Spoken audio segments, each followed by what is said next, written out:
الحمدللہ وحدہ والصلاة والسلام علی من لا نبی بعدہ واعوذ باللہ من الشیطان الرجیم بسم اللہ الرحمن الرحیم یا ایھا الناس قد جاءتکم موعظۃ من ربکم وشفاء لما فی الصدور وہدی ورحمۃ للمؤمنین۔ بسم اللہ الرحمن الرحیم۔ رب اشرح لی صدری ویسر لی امری واحلل عقدۃ من لسانی یفقہوا قولی۔ میری عزیز بہنوں، آپ سبھی کا درس قرآن مجید میں تہہ دل سے خیر مقدم ہے۔ السلام علیکم ورحمۃ اللہ وبرکاتہ۔ کیسے ہیں آپ سبھی لوگ؟ اللہ تعالیٰ سے دعا ہے کہ اللہ تعالیٰ آپ کو اچھا رکھے، صراط مستقیم پر رکھے، خوشحال رکھے، آپ کی صحت کی حفاظت کرے۔ اللہ تعالیٰ آپ کو دنیا اور آخرت دونوں میں کامیابی اور کامرانی عطا کرے۔ اللہ تعالیٰ آپ سے راضی ہو جائے اور آپ کو جنت الفردوس میں پیارے نبی صلی اللہ علیہ وسلم کا ساتھ نصیب کرے، آمین۔ درس قرآن کی طرف بڑھتے ہیں اور آپ لوگ بتائیں گی کہ درس قرآن میں کون سی سورہ چل رہی تھی اور آج کون سی سورہ ہم لوگ بگن کرنے جا رہے ہیں۔ جی ہاں، درس قرآن میں سورہ کہف لاسٹ ویک مکمل ہو گئی تھی اور آج ہم لوگ سورہ مریم سٹارٹ کریں گے۔ سورہ کہف مصحف میں 18 نمبر کی سورہ ہے اور اس کے مکمل ہونے کے بعد 19ویں نمبر کی سورہ جو ہے وہ ہے سورہ مریم، وہ آج ہم لوگ سٹارٹ کرنے جا رہے ہیں۔ سورہ مریم کا جو نام ہے وہ مریم ماخوذ ہے آیت نمبر 16 سے، وَاذْكُرْ فِي الْكِتَابِ مریم، وہاں سے ماخوذ ہے، اور یہ سورہ اپنے آپ میں اہم اور منفرد سورہ ہے، اس لیے بھی کہ یہ خاتون کے نام پر ہے، اور یہ جو نام ہے مریم یہ واحد نام ہے قرآن مجید میں جو کہ کسی خاتون کا آیا ہے، اور خواتین کا ذکر تو آیا ہے لیکن نام صرف ایک مینشنڈ ہے قرآن میں کسی خاتون کا، اور وہ ہے مریم علیہ السلام۔ تو یہ سورہ کا نام حضرت مریم پر ہے کہ ان کا ذکر ہے اور عیسیٰ علیہ السلام کی ولادت کا ذکر ہے۔ جہاں تک زمانہ نزول کی بات ہے تو یہ پورے اطمینان کے ساتھ کہا جا سکتا ہے کہ جب ہجرت حبشہ پیش آئی تھی تو وہاں ہجرت کرنے کے بعد حضرت جعفر بن ابی طالب رضی اللہ عنہ نے سورہ مریم کی تلاوت کی تھی، اس لیے پورے اطمینان سے کہا جا سکتا ہے کہ یہ سورہ ہجرت حبشہ کے جسٹ پہلے نازل ہوئی ہے، یعنی ہجرت حبشہ 5 نبوی میں پیش آئی تھی نا، 5th ایئر آف پروفیٹہڈ میں، تو اس وقت یہ سورہ نازل ہو چکی تھی۔ اور تاریخی پس منظر کی جہاں تک بات ہے تو اس سورہ کا تاریخی پس منظر یہ ہے کہ 5 نبوی یعنی رسول اللہ صلی اللہ علیہ وسلم کی کھلی تبلیغ کو، اوپن پریچنگ کو ٹائم گزر چکا تھا،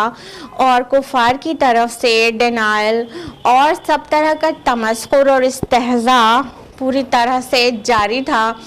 صحابہ کو بہت بہت ستایا جا رہا تھا۔ اس سوسائٹی میں جتنے بھی کمزور مسلمان تھے، کمزور سے میری مراد ہے غریب یا غلام، ان کے اوپر ٹارچر اور پرسیکیوشن بہت شدید کیا جا رہا تھا، جیسے خباب بن ارت رضی اللہ عنہ، بلال حبشی رضی اللہ عنہ، زنیرہ رضی اللہ عنہ، اور ایسے بہت سارے کمزور لوگوں پر ظلم و ستم کے پہاڑ توڑے جا رہے تھے۔ اور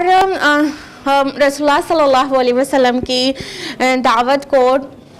نہ صرف ٹھکرایا جا رہا تھا بلکہ آپ کا استہزاء کیا جا رہا تھا، مذاق بنایا جا رہا تھا، اور مسلمانوں اور رسول اللہ کو ستانے کی کوئی کوشش بھی چھوڑ نہیں رہے تھے کفار مکہ۔ اس پورے سیناریو میں رسول اللہ صلی اللہ علیہ وسلم نے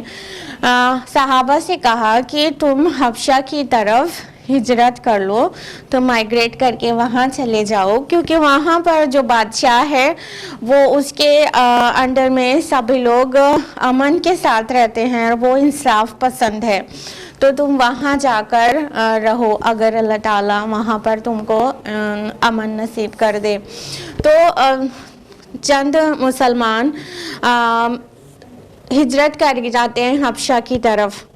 تو ہجرت حبشہ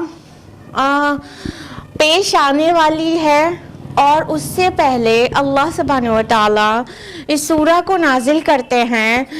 ایک زاد راہ کے طور پر ہجرت حبشہ میں، یعنی جو مسلمان حبشہ کی طرف ہجرت کریں گے ان کے لیے ایک زاد راہ کے طور پر یہ سورہ نازل ہوتی ہے کہ یہ راستے کا جو ان کی ضرورت ہے، جو وہاں ان کو بہت اہم ضرورت پیش آنے والی تھی، وہ اس سورہ میں وہ مضمون موجود تھا۔ ضرورت کیا پیش آنے والی تھی؟ جو نجاشی تھا وہاں کا، جو بادشاہ حبشہ کا، وہ کرسچن تھا، اور ظاہر بات ہے کہ بادشاہ جس دین پر ہوتا تھا تو عوام بھی اسی دین پر ہوتی تھی، تو وہ ایک کرسچن اسٹیٹ تھا حبشہ۔ تو وہاں پر جب صحابہ ہجرت کر کے گئے تو جب دوسری بھی ہجرت ہو گئی اور اچھے خاصے مرد و خواتین وہاں جا کر سیفٹی سے اطمینان سے رہنے لگے، وہاں کے بادشاہ نے ان کو پناہ دی، تو یہاں کھلبلی مچ گئی تھی کفار کے درمیان کہ وہاں پہ کیوں کر اطمینان سے رہیں۔ تو یہاں سے مکہ سے مسلمانوں کو واپس لانے کے لیے مکہ سے 2 سفیر روانہ کیے جاتے ہیں، عبداللہ بن ابی ربیع اور دوسرے کون رہتے ہیں؟ عمرو بن عاص، جو بعد میں ایمان لے آئے تھے لیکن ابھی تک ایمان نہیں لائے تھے، جب 5 نبوی کی بات ہے تو تب تک ایمان نہیں لائے تھے۔ یہ دونوں سفیر کی حیثیت سے جاتے ہیں اور بادشاہ سے کہتے ہیں کہ ہمارے یہاں کے کچھ لونڈے، کچھ چھوکرے بھاگ آئے ہیں وہاں سے، اور انہوں نے ہمارا دین چھوڑ دیا ہے اور آپ کا دین بھی اختیار نہیں کیا ہے، عجیب ہی ایک دین نکال لیا ہے، اور ان کو ہمارے ساتھ روانہ کر دیجئے۔ تو بادشاہ ان کا مسلمانوں کا ویو پوائنٹ بلا کر ان کا بھی سنتے ہیں، اور اس سے پہلے ان لوگوں نے کیا کیا تھا، جب تک یہ کافر اعتبار میں ایمان لے آئے تھے عمرو بن عاص رضی اللہ عنہ، اس سے پہلے انہوں نے کیا کیا تھا، پورے آیان سلطنت میں تحفے تحائف بہت سارے گفٹس ڈسٹریبیوٹ کر کے لوگوں کو اپنا بنا لیا تھا کہ بادشاہ سے سبھی لوگ سفارش کریں کہ ان لوگوں کو واپس کر دیں، مکہ سے جو لوگ آئے ہیں ان کو واپس کر دیں، اور پھر بادشاہ کے دربار میں پیشی ہوئی تھی۔ تو چونکہ وہ جو بادشاہ تھے نجاشی، نیگس آتا ہے بائبل میں نام، تو وہ بہت انصاف پسند تھے، انہوں نے مسلمانوں کو بلایا اور ان سے پوچھا ان کے دین کے بارے میں، رسول اللہ کے بارے میں۔ تو حضرت جعفر بن ابی طالب رضی اللہ عنہ نے بہت شاندار سپیچ کی، تو نجاشی نے ان کو ریٹرن کر دیا کہ میں تمہارے ساتھ نہیں جانے دوں گا ان لوگوں کو، یہ تو کچھ بھی غلط بات نہیں کر رہے ہیں۔ پھر اس کے بعد جب یہ لوگ وہاں سے لوٹے تو عمرو بن عاص رضی اللہ عنہ، جو کہ اس وقت تک ایمان نہیں لائے تھے، ان کو یہ بات ہضم نہیں ہو رہی تھی، تو انہوں نے ایک اور داؤ کھیلا اور پھر آ کر نجاشی کے دربار میں کہنے لگے کہ وہ عیسیٰ علیہ السلام کے بارے میں ان کا جو عقیدہ ہے وہ بہت غلط ہے۔ تو نجاشی نے پھر سے مسلمانوں کو بلا بھیجا اور ان سے پوچھا کہ عیسیٰ علیہ السلام کے بارے میں تمہارا کیا عقیدہ ہے۔ تو حضرت جعفر بن ابی طالب رضی اللہ عنہ نے سورہ مریم کی تلاوت کی، اور سورہ مریم کی وہ تلاوت کرتے جاتے تھے، نجاشی روتا جاتا تھا، اور جب سٹاپ کیا ہے حضرت جعفر بن ابی طالب رضی اللہ عنہ نے، تو نجاشی نے کہا کہ یہ تو اس کا ماخذ جو ہے، یہ جو سورس ہے وہ